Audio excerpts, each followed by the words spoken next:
From MTN News, this is Montana This Morning. 2 college students attacked by a grizzly bear near Cody, Wyoming. How it happened and what wildlife officials are saying just ahead. And there's new information this morning about police shooting a person inside the emergency room of the Billings Clinic on Sunday. What eyewitnesses and hospital workers are saying about that incident coming up at 6:34.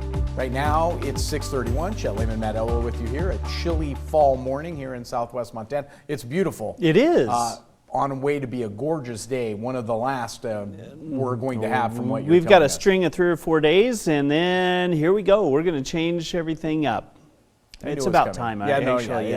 You're right. Morning temperatures into the 20s and 30s for most of the area. It is very chilly. West Yellowstone sitting at 21 degrees, on the way to being into the teens for the early morning.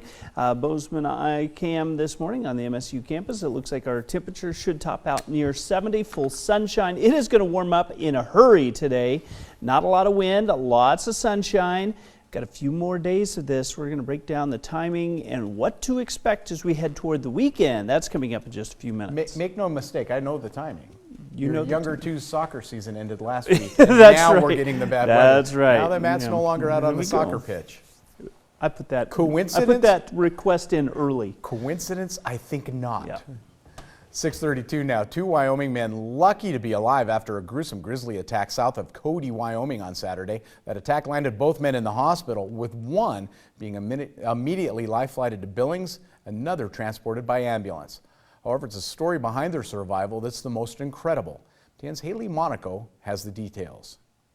4 teammates from the Northwest College wrestling team started their Saturday on this trail. They were going shed hunting in the nearby Shoshone National Forest. But that Saturday quickly turned into a day of terror as 2 of the 4 of them were attacked by a grizzly bear. It was at Saturday's wrestling practice that Northwest wrestling coach Jim Ziegler heard the 4 young men discussing their plans to go shed hunting in the Bobcat Houlihan area southwest of Cody as soon as practice was over. Ziegler knew it was a place they'd been to many times before. There are kids that are up there a lot. I was up there with them 2 weeks ago. The teammates shed hunting together: Kendall Cummings, Brady Lowry, Oren Jackson, and August Harrison. The teammates were eventually separated into pairs of 2, all experienced in the outdoors and prepared for hiking in grizzly country. It was horrific.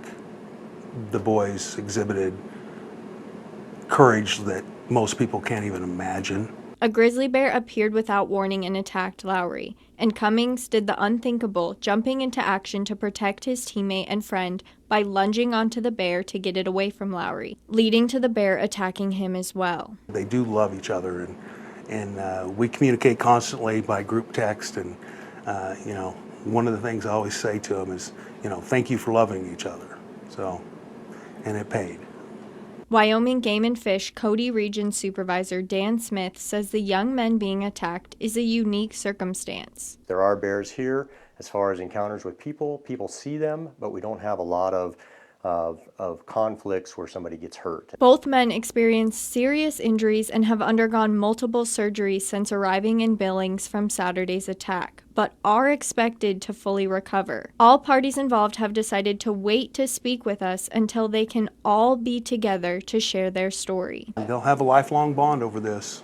I hope that mentally that the trauma of this doesn't stay with them in a negative way.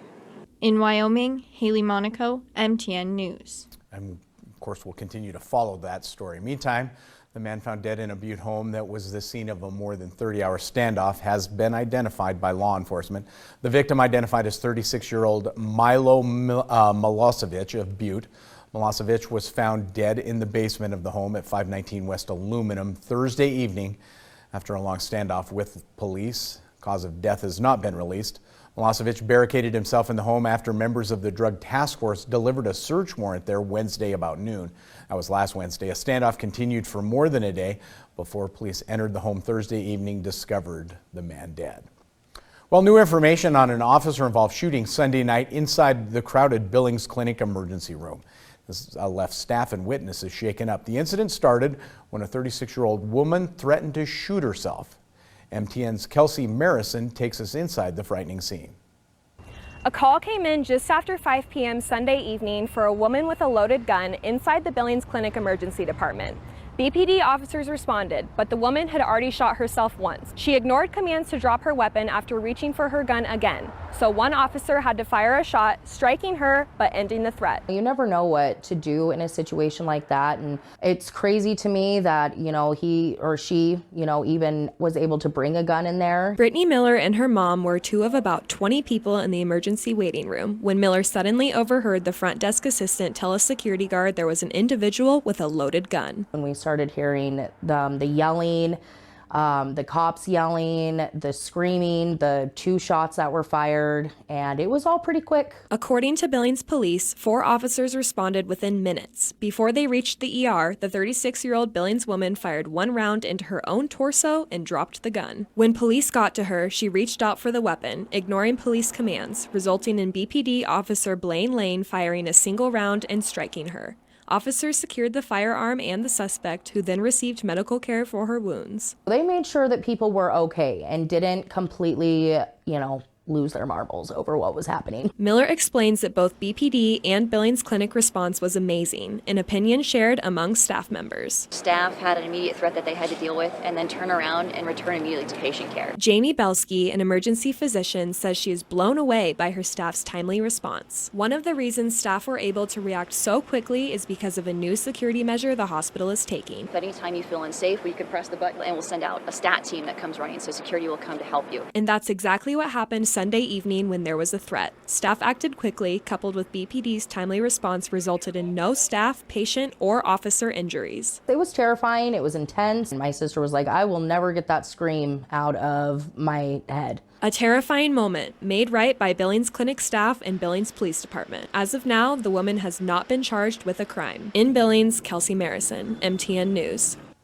In other headlines this morning, some Bozeman Health employees and others are making accusations about the local healthcare provider at a popular social media site. Employees of Bozeman Health tell MTN News that employees at the neurology department have quit en masse. Now, employees say people needing that sort of care must now go to Billings. There are also claims that employees must see as many as 2 patients every 15 minutes. On the Bozeman's Reddit page, there's a discussion about the culture at Bozeman Health, with one post stating, quote, the doctors and nurses have been pleading with management to address the inadequacies that will eventually cause a patient to lose their life. There has been an outcrying for the CEO and the board to address the overworked employees, end quote. Now, in an email obtained by MTN News, John Hill let all Bozeman Health staff know of a vote of no confidence in him and the board of directors. In the email, he says, quote, while I am disappointed in the outcome, I remain committed to leading this health system as I always have, with integrity, end quote. The email goes on to say that this does not change the leadership structure at Bozeman Health. Quote, we take this notice seriously, and the Bozeman Health System Board of Directors assumes responsibility for making such changes as are appropriate under the circumstances. We will work with physician leadership towards solutions to serve our community, end quote. We, of course, will be following any updates as we learn them. Bozeman Health is the largest private employer in Gallatin County, by the way. According to their website, they employ 2,400 people, including 792 nurses, 144 physicians. Hospital on Highland Boulevard is a level 3 trauma center with 125 beds. All right, 6:40 now. Time for a quick break here on Montana This Morning.